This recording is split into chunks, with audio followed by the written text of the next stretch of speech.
I was cleaning the house alone when a fierce male voice suddenly echoed, startling me. Once I understood the situation, I was both annoyed and amused. It wasn't a robber breaking in. Instead, the clumsy parrot we'd had for 6 months, which had never learned to speak, had suddenly started imitating human voices. I was still wondering about it when the parrot abruptly shrieked in a high-pitched voice, then mimicked a woman's sweet tones. "Mr. Marcus, a little gentler. You've torn my stockings.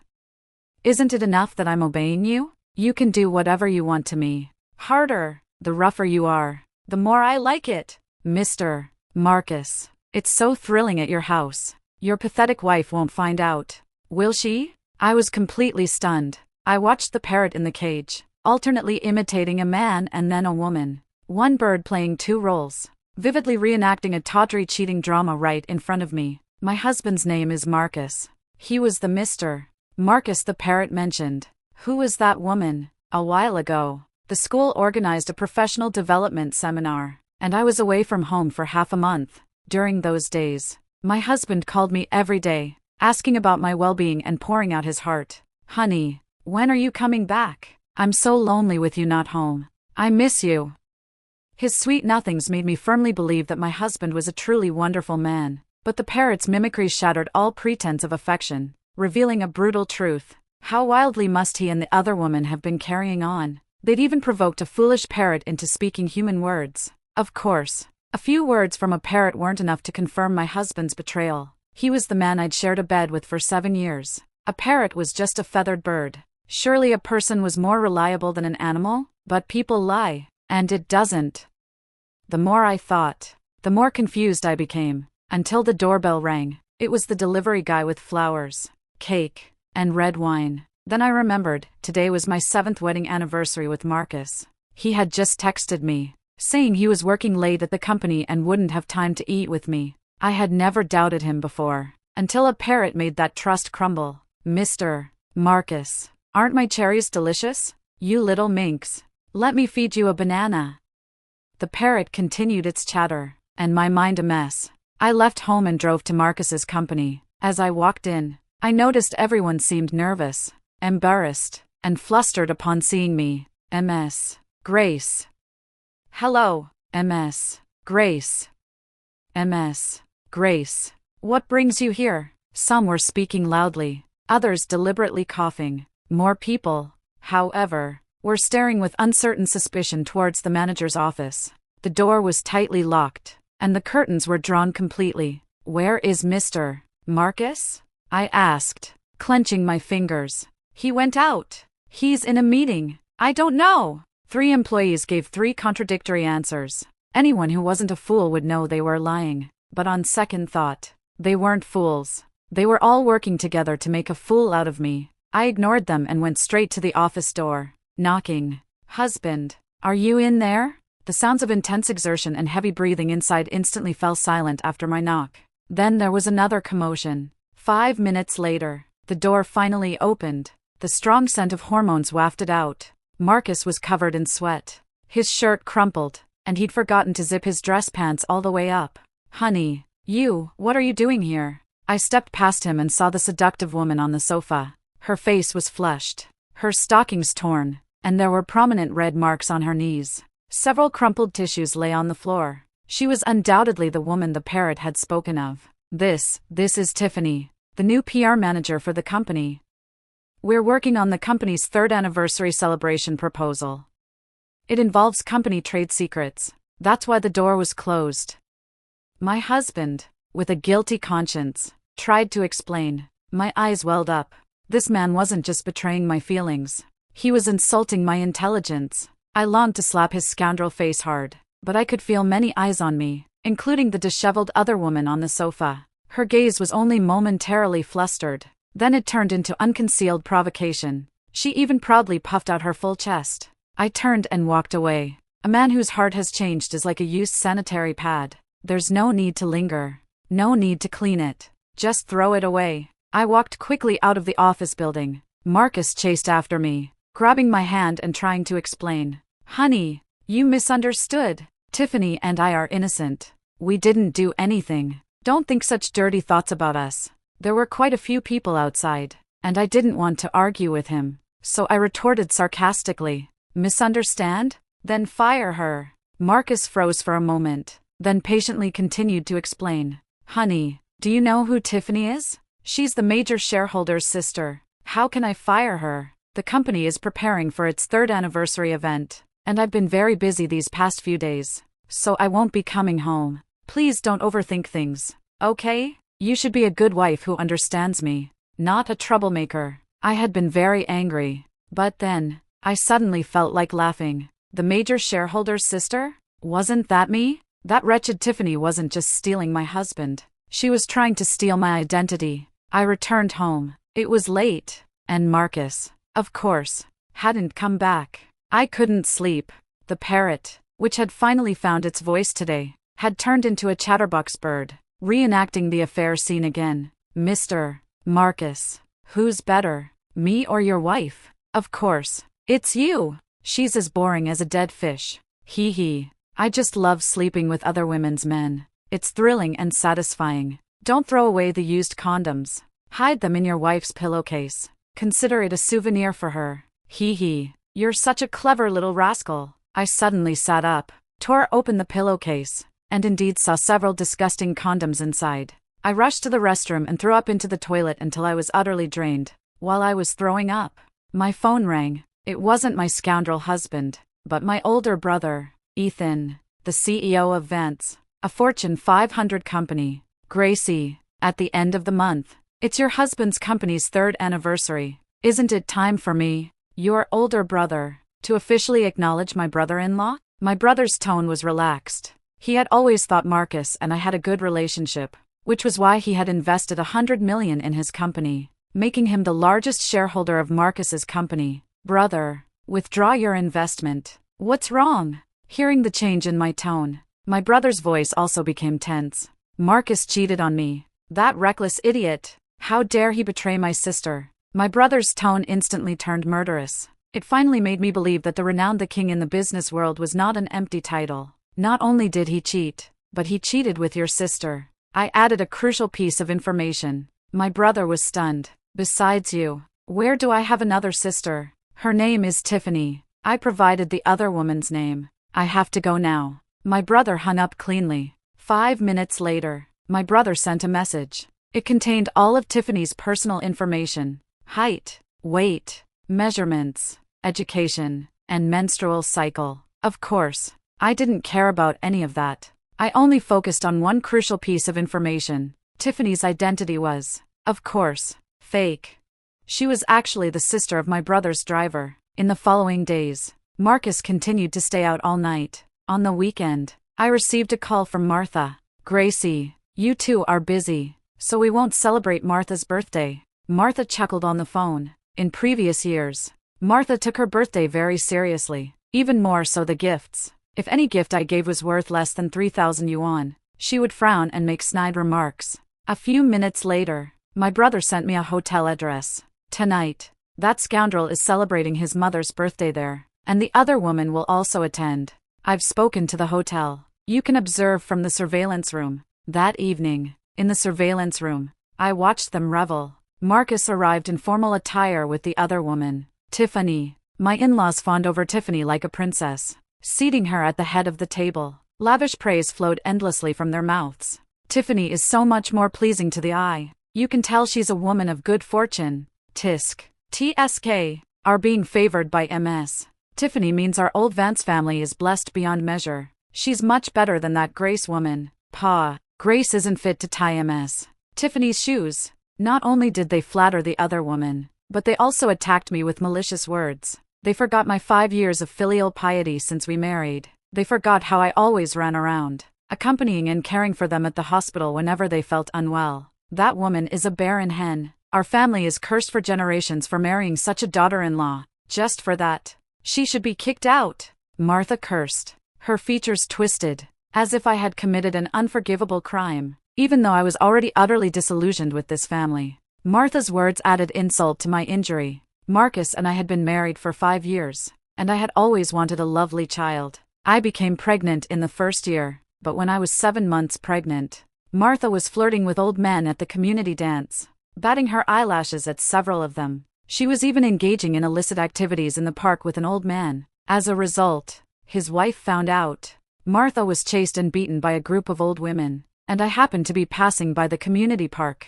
To save Martha, I was pushed to the ground, causing a miscarriage. After that, it became very difficult for me to get pregnant again. First, reputation and the harmony of the family. I never revealed the truth about the miscarriage. I only said I had accidentally fallen while walking. For this, Henry and Marcus had blamed me several times.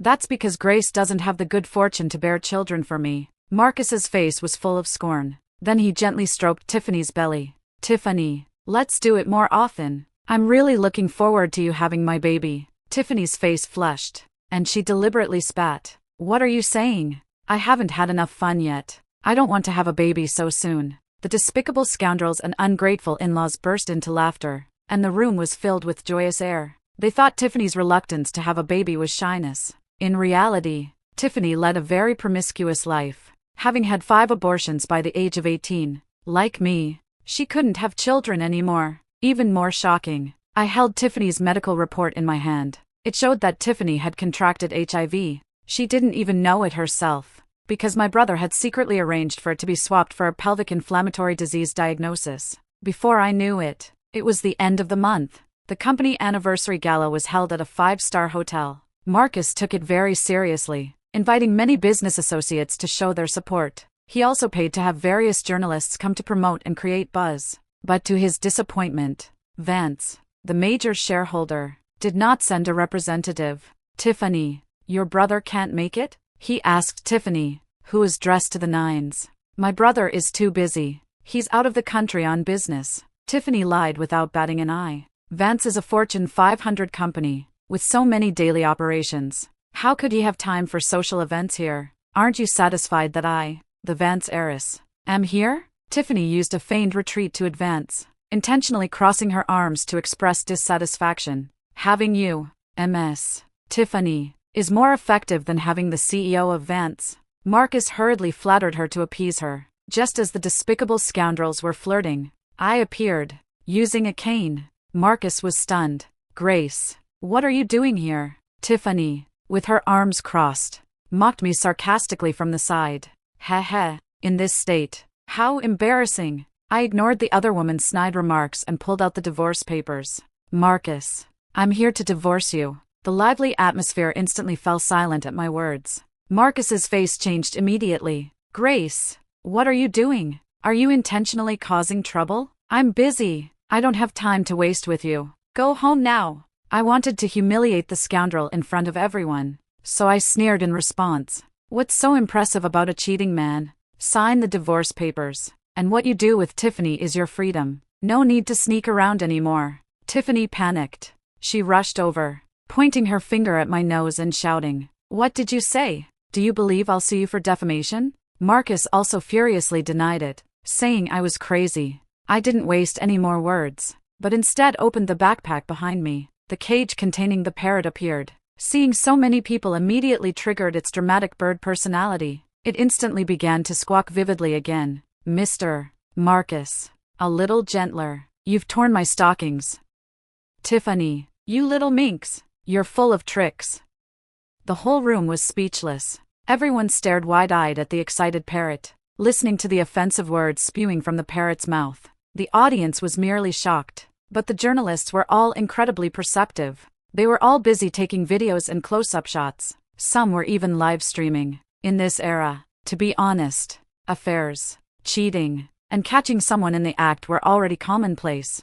Stripping the other woman naked and parading her through the streets also happened occasionally. Everyone had seen enough of that. But a bird exposing the illicit affair of a couple was an unheard of wonder. It was excellent sensationalism. So, even though these journalists had all been paid by Marcus, they wouldn't let such a big story go unreported now. Although I didn't check my phone, I imagine it must have been buzzing online. It would attract a lot of attention. Although it was thick-skinned, being exposed in such a private manner in public was unbearable for her. Her face red with anger. She shoved Marcus hard. Control your pathetic wife. Don't let her talk nonsense. Marcus reacted, immediately shouting, Grace, are you crazy? You're accusing me of cheating based solely on a bird? Ha ha ha. That's hilarious. Don't believe her. Everyone, Tiffany and I are innocent. He was desperately trying to explain. My words were like bricks, hitting his face one by one. A bird, though a feathered animal, is far more reliable than a scoundrel with a beastly heart like you.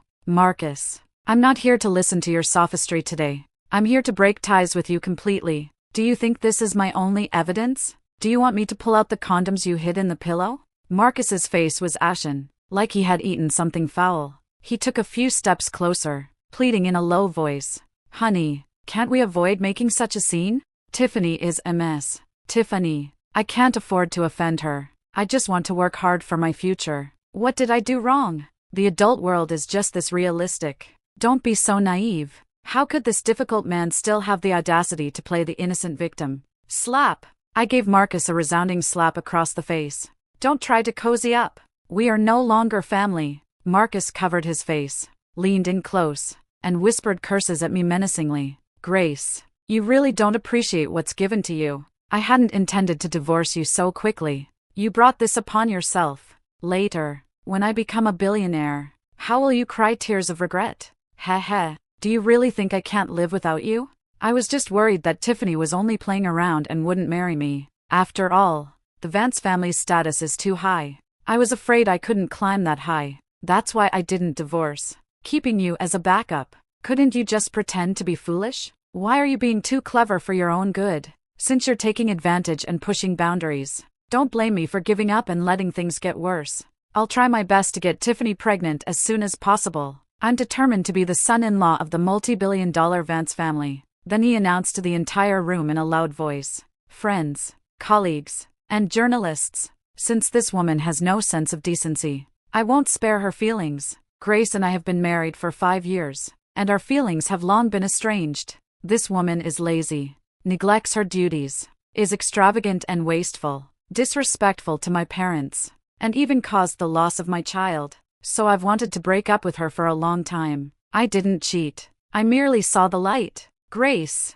Divorce. Remember, I'm the one who's dumping you first. Before, I was worried you'd starve if you left me, but now we're completely estranged. He grabbed Tiffany's arm, shamelessly displaying their affection. Tiffany and I aren't having an affair. Our love is unbreakable. Tiffany is my goddess.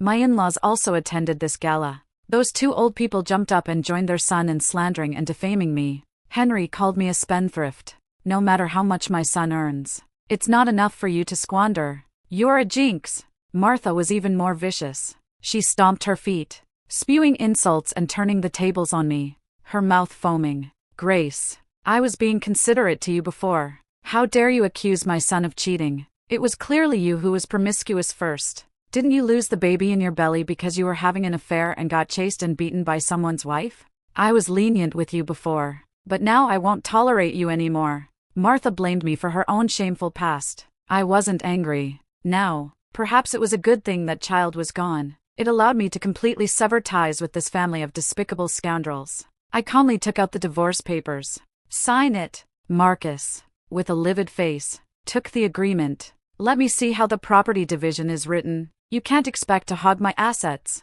I know many great lawyers. If it comes to a divorce lawsuit, I can drag it out until you're exhausted. He opened the divorce papers and was stunned. Leaving empty-handed? You only want that parrot? Yes. In the divorce papers, I forfeited all assets. I only wanted that talkative parrot. The parrot was my savior. It made me see the scoundrel's true colors and stopped me from continuing to be a fool. Exactly. Only that parrot in the house is clean. My words made Marcus's face very awkward. Tiffany, the other woman, who had been watching the drama, burst out laughing. Ha ha ha, that's hilarious. Will you be so tough when you're selling yourself for money? She was openly humiliating me. I didn't argue. I just quietly looked at Marcus. Sign it. As was about to sign, Tiffany added from the side. Add a clause to the agreement. This divorce is a permanent agreement. Neither party can ever claim even a penny of property from the other again. Tiffany thought she was being clever. In reality, she had completely cut off all of Marcus's escape routes.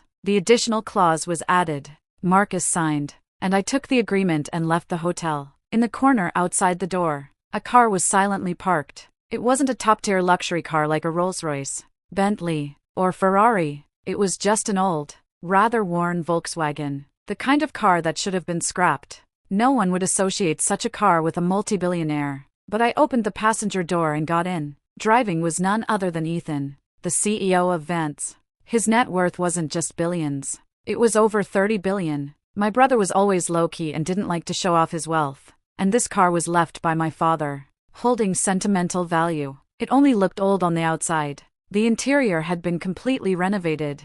Sign this. As soon as I got in the car, my brother handed me an agreement. I was stunned when I saw the content. 70% of the shares? Brother, this is too much. I can't take it. My brother transferred 70% of Vance's shares to me, which meant that I, a woman who had just divorced and left empty-handed, a middle school teacher with a monthly salary of only 6,000 yuan, instantly became a super female billionaire with a net worth exceeding 20 billion, and the largest shareholder of Vance. My brother's position as CEO would even be given to me. It's not too much. You're my sister, and this is what you deserve. Besides, you suffered so much outside before. This is also compensation for you. And even more. It's our parents' last wish. My brother was a decisive man in the business world, but now his eyes were red, and his voice choked with emotion. Mom and Dad are gone.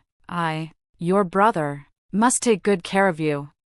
Brother! I buried my face in my brother's arms, weeping uncontrollably. Meanwhile, upstairs in the hotel lobby, Marcus was trying to enliven the atmosphere, celebrating the company's 3rd anniversary. Suddenly, he received shocking news. Vance, the major shareholder, had withdrawn its investment. What's going on? Go ask your brother. Marcus's face turned ashen. Tiffany also panicked.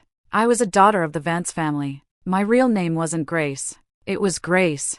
More than 20 years ago, when my parents were starting their business, the business world was like a battlefield, even more ruthless. I had just been born then, and my parents took my brother and me on a business trip. As a result, they were ambushed by a competitor. My parents and brother barely survived.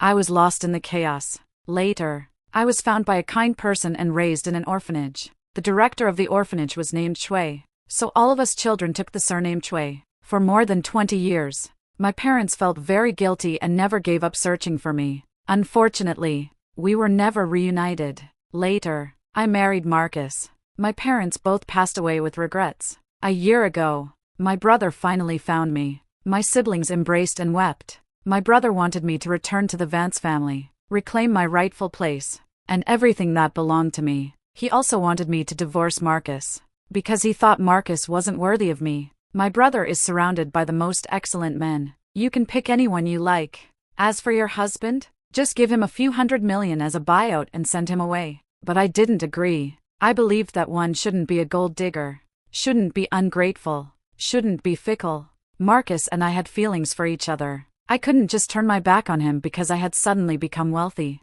I was also quite content with my ordinary life and didn't want to join high society and live a decadent lifestyle. My brother respected my choice. He even invested in Marcus's company, making his career take off. But my brother and I made a deal for 1 year. Marcus shouldn't know my identity. It was a test. Unfortunately, Marcus failed that test. He not only destroyed our love but also his own future.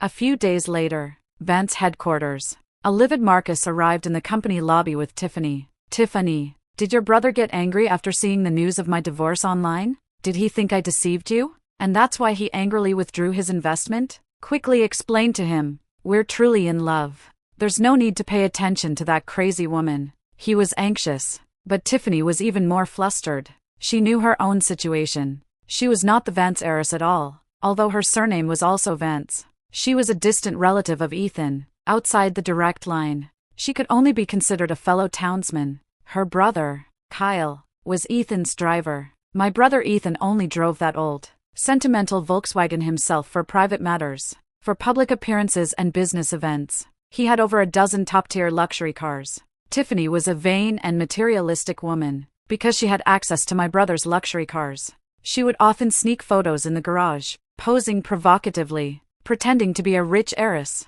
riding on someone else's coattails and usurping their identity. And she had managed to fool Marcus. These two were in a relationship of mutual exploitation and deception. Marcus thought Tiffany was truly the Vance heiress, constantly trying to curry favor with her. Tiffany knew her charade would eventually be exposed. She couldn't pretend to be a rich heiress forever, so her real goal was marriage fraud. By impersonating a socialite, marrying wealthy men, and then divorcing them to get half of their assets. Marcus wasn't her first victim. Despite her young age, Tiffany had not only had 5 abortions but had already been married 3 times. She had reasons for targeting Marcus. In the past year, with my brother's support, Marcus's company had rapidly developed. Its market value was now tens of millions. He was an easy target. At the same time, Tiffany dared not deceive truly powerful figures, because those people were experienced and wouldn't fall for her tricks. Men like Marcus, an upstart, were the best prey. Tiffany, of course, didn't want to come to Vance headquarters, but she couldn't resist Marcus's urging, so she reluctantly came. However, Tiffany had also prepared. Her brother, Kyle, was also aware of her impersonation scheme. They had conspired and profited from it together. So the plan of this despicable brother-sister duo was for Kyle to drive my brother's luxury car to the company entrance today. Upon seeing Marcus, he would drive him away, then would use the excuse, "My brother will only reinvest if we get married," to trick Marcus into marrying her. And then, using an unfair marriage agreement, they would clean out that fool Marcus. As soon as the two arrived at the entrance, before they even saw Kyle, they saw me first. Marcus immediately became agitated. He rushed over, pointing his finger at my nose, and cursed him out.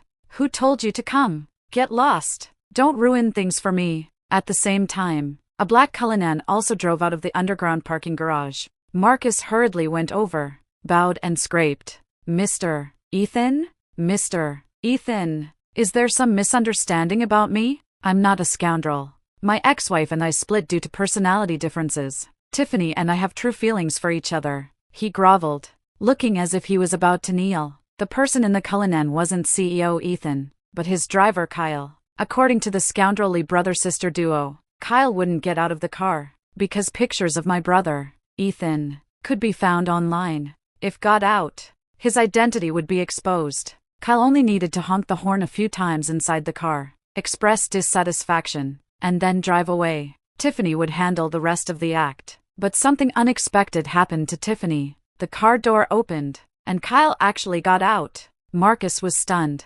"Who are you? Where's Mr. Ethan?" He craned his neck, looking into the car. It was empty. Tiffany also panicked. She furiously blinked at Kyle, complaining why he wasn't following the script, but didn't even glance at his sister. Instead, he rushed to me in a few steps. He fell to his knees with a thud. He slapped himself repeatedly. "Madam, I was wrong. Please spare me. Please just dismiss me like a fart." He slapped his face swollen, tears and snot streaming, and finally, he knocked his head on the ground repeatedly. "Madam, it was all Tiffany's doing. I'm innocent." I remained calm. Tiffany and Marcus were both speechless. Tiffany rushed over, furiously asking her brother, "Brother, are you crazy? That's not how our script was written." Slap! Kyle jumped up and delivered a hard kick to Tiffany's abdomen, sending her flying dozens of meters like a shrimp.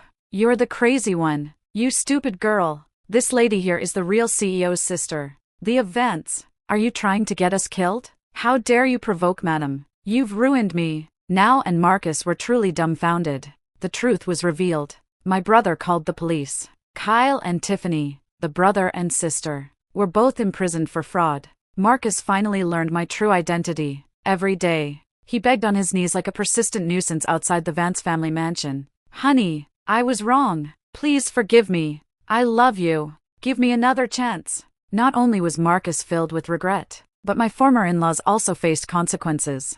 I arranged for someone to tell Henry the truth about Martha's affair with the old man years ago. Henry, in a fit of rage, severely beat Martha. Although her life was saved, she became a vegetative state. Henry was sentenced to 10 years for aggravated assault. Marcus's company was also easily driven into bankruptcy by my brother. So this scoundrel instantly went from being a multimillionaire to being ruined and lost everything, possessing nothing. He cried and pleaded with me. He begged for months. When I finally agreed to see him, I was already pregnant. My new husband's name is Daniel. Not only is he my brother's close friend, but he also rescued me from falling into the water during a heavy rain. It was fate, I suppose. You're pregnant? You can't have children, can you? He looked in shock at my slightly bulging belly. Yes. It means my later inability to get pregnant wasn't my problem. It was your inadequacy. As soon as I finished speaking, the garrulous parrot happily squawked. Useless.